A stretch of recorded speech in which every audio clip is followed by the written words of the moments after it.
Hi friends, ఇప్పుడే అందిన వార్త. ముఖ్యమంత్రి కన్నుమూత, తీవ్ర దుఃఖంలో పార్టీ నాయకులు. ఈ విషయాలన్నీ తెలుసుకునే ముందు వీడియోని ఎక్కడ స్కిప్ చేయకుండా చూడండి, అప్పుడే మీకు పూర్తి ఇన్ఫర్మేషన్ అర్థమవుతుంది. అదేవిధంగా ఛానల్ని ఫస్ట్ టైం చూస్తున్నట్లయితే సబ్స్క్రైబ్ చేసుకోండి, లైక్ చేయండి. లైక్ చేయడం వల్ల ఇలాంటి ఇన్ఫర్మేషన్ చాలామందికి రీచ్ చేసిన వారం అవుతాం.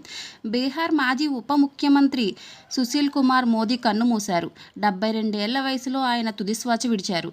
క్యాన్సర్తో బాధపడుతున్న ఆయన ఢిల్లీ ఏఎంసీలో చికిత్స పొందుతూ మరణించారు. భారతీయ జనతా పార్టీ తరపున బీహార్ నుంచి రాజ్యసభ ఎంపీగా కూడా ఉన్నారు. ఆయన 2005 నుండి 2013 వరకు, 2017 నుండి 2020 వరకు మధ్య బీహార్ ఆర్థిక మంత్రిగా పనిచేశారు.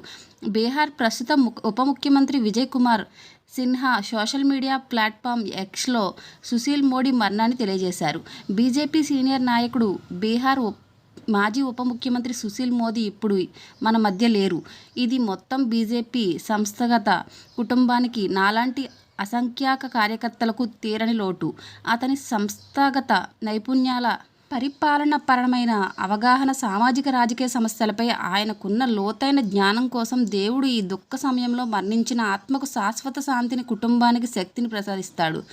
గొంతు క్యాన్సర్తో బాధపడ్డారు. అయితే సుశీల్ కుమార్ మోదీ గొంతు క్యాన్సర్తో బాధపడుతూ ఢిల్లీ ఏఎంసీలో చికిత్స పొందుతూ మరణించినట్లు తెలుస్తుంది. 3 నెలల క్రితం ఈ వ్యాధి గురించి తెలిసింది ఆయనకు. ఇలాంటి ఇంట్రెస్టింగ్ వీడియోస్ కోసం ఛానల్ని సబ్స్క్రైబ్ చేసుకోండి, లైక్ చేయండి, షేర్ చేయండి. Thank you for watching. Please support చేయండి.